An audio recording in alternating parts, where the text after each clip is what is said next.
Alright, let's get started. We're going to drag one of the pictures that we're going to be working with and the other picture. This second picture comes in the transformation mode. That's why it has that X.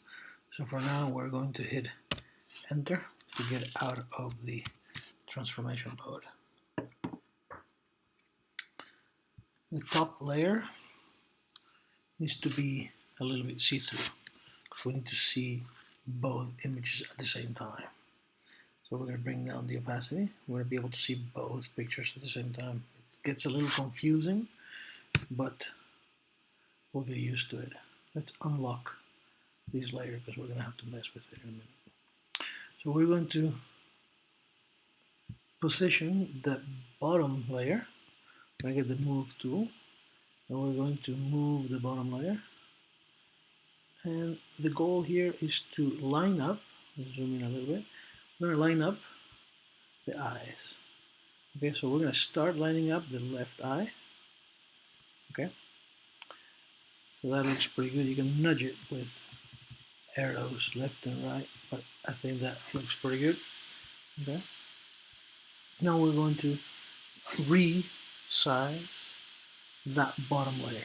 Control T is going to allow us to resize the layer. Before we resize, we need to move this reference point into the eye, and that will allow us to resize the image while holding Alt and Shift, and the eye that is lined up is going to remain lined up. Now we resize this image until the other eye is also lined up. Okay, at this point it's almost there. We just have to rotate it a little bit. Notice how my cursor turns into a rotation cursor when I hover outside of the picture, but if I go in, it's just a move cursor. Okay, so now I hit enter to get out of the transformation mode and commit those changes. Come back and increase the opacity so we have this picture already. So let's get a layer mask. We turn on our brush, we activate our brush. We are currently loaded with white paint, so we're going to hit the letter X to switch those colors, and now we know that behind this eye there's another eye. If we mask, we're going to see the other eye. Okay, and there's another eye right there. If we mask, we see the other eye. So that, although interesting effect, it's not very natural. So what we need to do is make sure that we have the brush very soft. You right click and you get this menu, and now we can go and undo those two clicks. You can even get a bigger brush than when we click.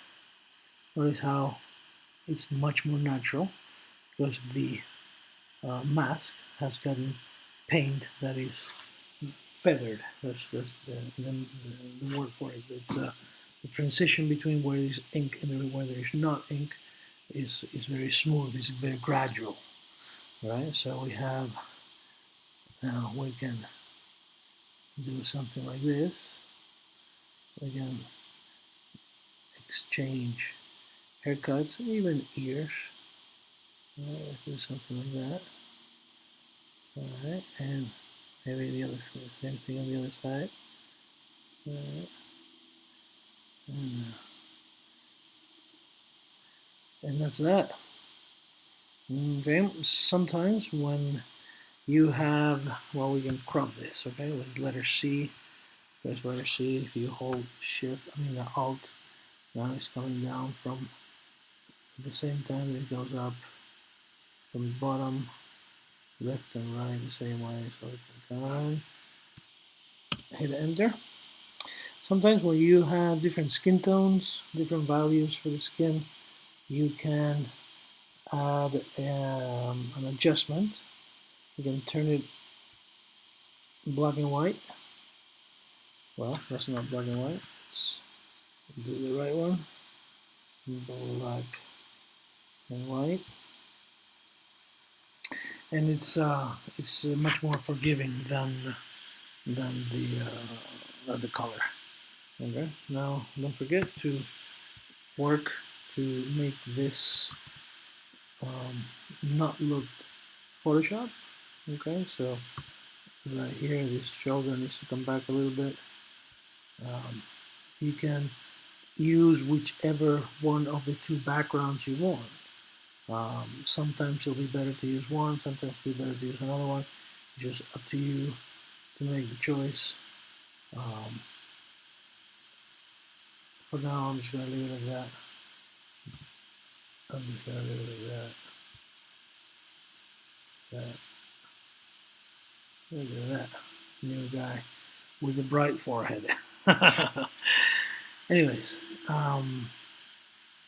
that's done. You can always try the new things, like maybe switch mouths. That's quite interesting. So that's that. Your turn now.